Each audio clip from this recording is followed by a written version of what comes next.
Hello and welcome to the Little Blessed Homeschool YouTube channel. In today's video, I am going to give everybody an end of year update, what curriculum we used and what we did for the year, so stay tuned.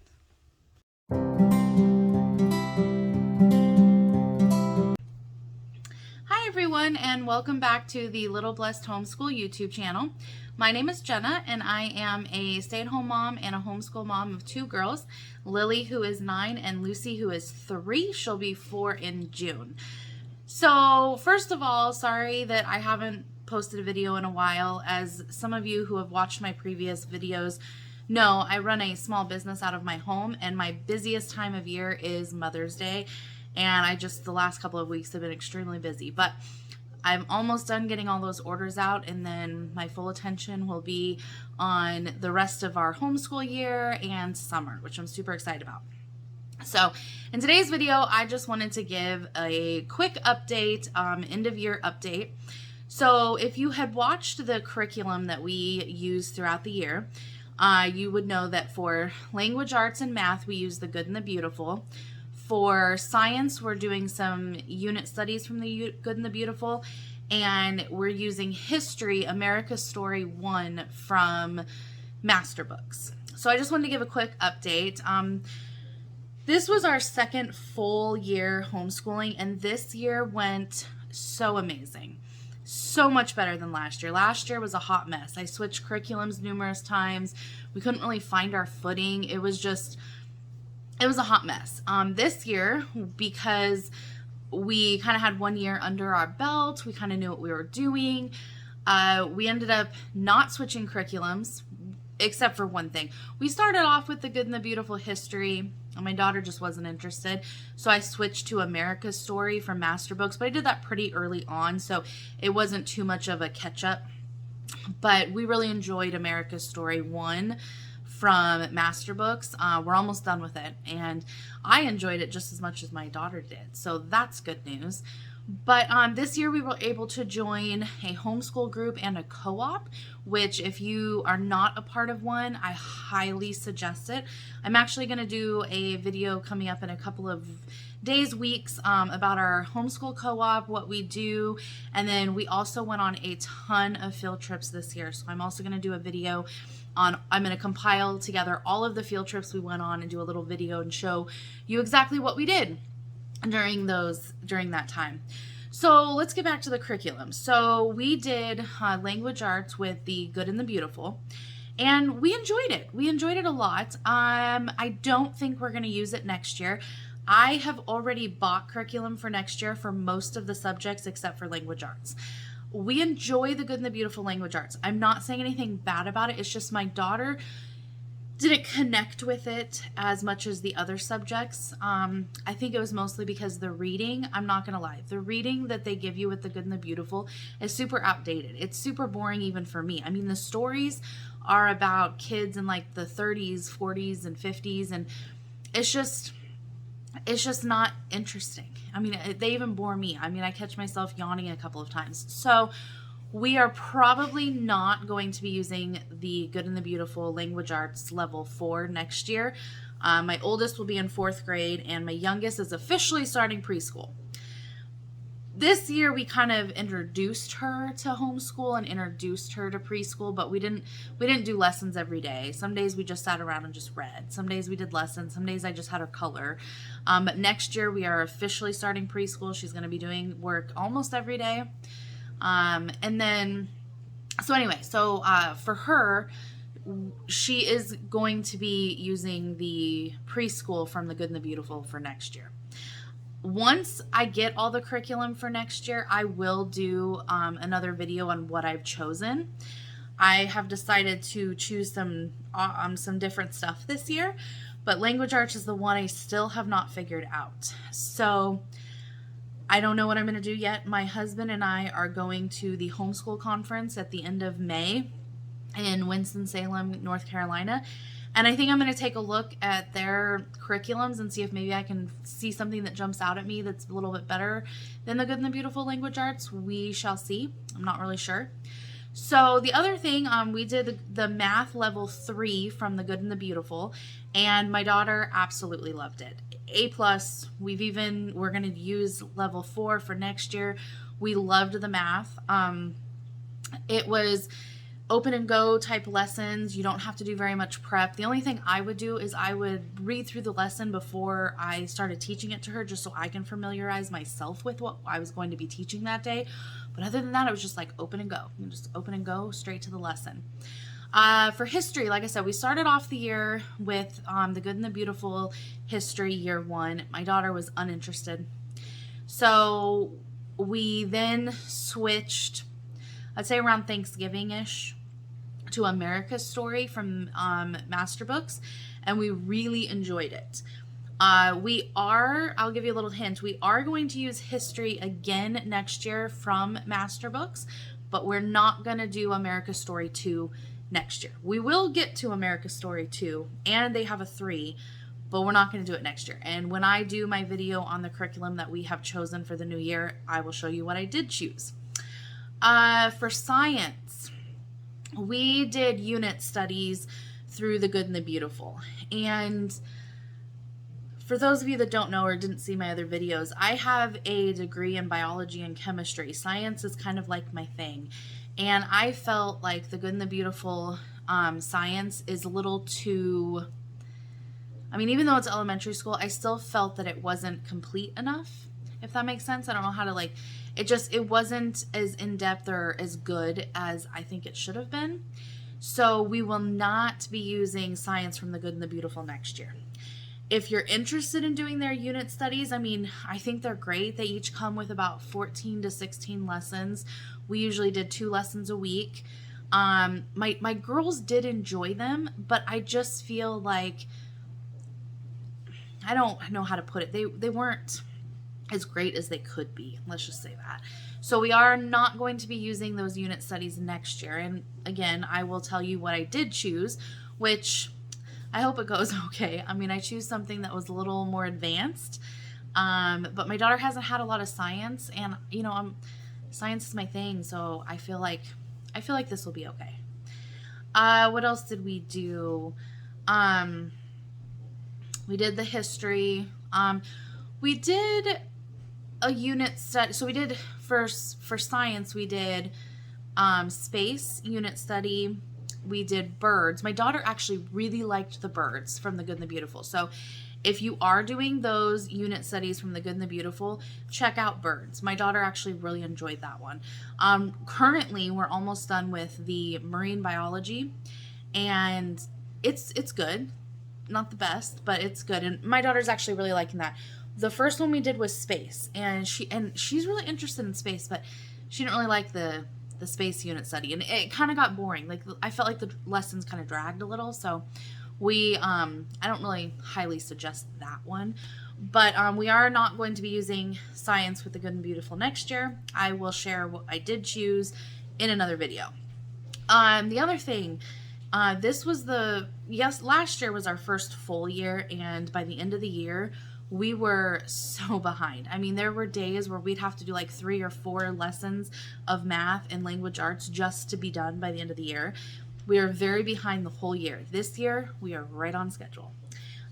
We are ending the year, however, 3 days earlier than I had originally planned. 2 days earlier than I had originally planned. So we are going to have to double up our language arts and our math just to finish, because we are. But if we weren't going to be closing up early, we would be right on schedule. And like I said before, the only reason we are doing it early this year is because my husband and I are going to attend the Homeschool Conference in Winston-Salem, North Carolina. And it starts the Thursday right before Memorial Day weekend. And originally we were going to go until that Friday with school. And my daughter also has to take her state test, her state certified test, which she's going to now do on Wednesday instead of Friday. And so we're cutting it off 2 days early. But we're going to be done with history in 2 weeks, and then marine biology in 3 weeks. And then the last 2 days will literally be just finishing language arts and math, which we should have 2 lessons each to get done on those days. And then we should be pretty good to go. So this year was a really good year for us. We loved our co-op. I didn't switch curriculums except for history, but that was way at the beginning. I think I've got a better grasp on things now. So Lily will be in 4th grade next year, and Lucy will be officially starting preschool. Like I said, I am going to get the preschool from The Good and the Beautiful. However, at the homeschool convention, I am going to look for some stuff to supplement because there aren't enough lessons. And sometimes my daughter likes to do school every single day. And I know because her sister does it, she wants to do it like that too. So, and there's just not enough lessons to do that. So I am going to look for something else to do along with The Good and the Beautiful. And language arts, like I said, we really enjoyed the language arts, but the readers that come with it are just outdated.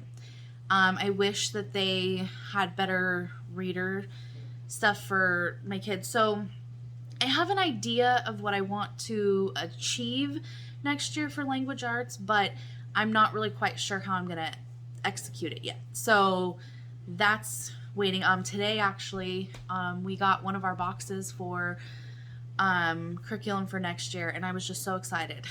And I opened it up, and I'm just showing everybody. I'm showing my husband, I'm showing my kids, and they're just like, and I don't know. It was exciting for me, and nobody else seemed to enjoy in my excitement. But anyway, so again, quick update. This year was really good. We're on time. We're on schedule. We stuck to a schedule this year. That was the most important thing. I did my lesson planning either Friday after we were done with the week or Sunday evenings before I went to bed for the week ahead. And that helped me a lot. I didn't do that the first year. The first year I just winged it every day. I'm like, okay, so we finished this lesson last, so let's do this one. And it did not go very well at all. So I suggest if you're having a problem with organization, to lesson plan week by week and not like too far in advance, because there were a lot of days where our homeschool group would post in our group. We have like a group on like an app on a group or on Facebook or something, and they would post and say, hey, meeting at the park today at 1:00, and we weren't quite done with school yet, but my kids want to go to the park. So I'd be like, okay, we'll do history tomorrow instead of today. And so we were very flexible, but by Friday, we always got what I had planned for that week done by Friday. Sometimes Fridays lasted a little longer, unfortunately, but we had our fun first. So overall, this year was an amazing year. The girls actually really enjoyed it. The girls really enjoyed the co-op that we joined this year. We didn't join one the first year, mainly because COVID was still pretty rampant, and so there was not a lot of co-ops that were open. The one that we did end up joining did open up last year for the second half, but they were opening to very little groups, and they gave their returning kids priority, obviously, and because we were new, we didn't get in. So that's okay. We got in this year, and my girls have made some amazing friendships. I'm so thankful. We are doing the same co-op next year, but we are actually going to be joining some other co-ops as well. Not really co-ops, they're more like groups. Co-ops is where you take classes with other homeschool kids, but like groups are where you do fun things. So we're actually going to join another homeschool group for next year. And so in a couple of videos, I don't know what order I'm going to do these videos in, but I am going to be coming up with a video of our homeschool co-op, our homeschool group, and all the field trips and fun stuff that we did with them.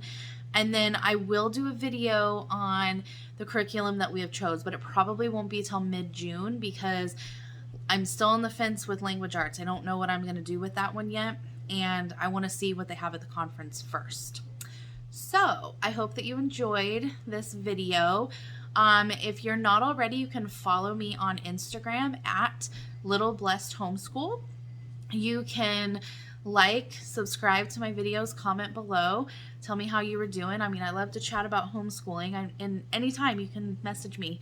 Instagram, YouTube, anytime. Just message me and we can chat if you have any questions or anything like that. So we have 3 full weeks left, and then we are done. Well, we have 3 full weeks and then a short week, and we are done with this school year. And I can tell you that I'm excited for a break. One thing also real quick before I end the video, we take the entire summer off. So normally we end the Friday before Memorial Day, But like I've said, we're ending early this year. And then we don't start up until the Tuesday after Labor Day. And I know that a lot of people go year round, or they take off only June and July and then like the first week of August and then start back. My kid, this may change as the years progress. My kids may want to do that. But my kids absolutely love summer. They love going to the pool. They love doing things in the summer. And it's just, I feel like it's a distraction. They don't do very well. And so I made the decision this year that we weren't going to start until after our pool that we go to closes. And we are literally ending right as the pool is opening for, So I think that is just what, for now, I mean, we may change, but for now that's how we're going to do it. And we don't take off as much during the year. So that's another thing. So we take off 3 full months in the summer, June, July, and August.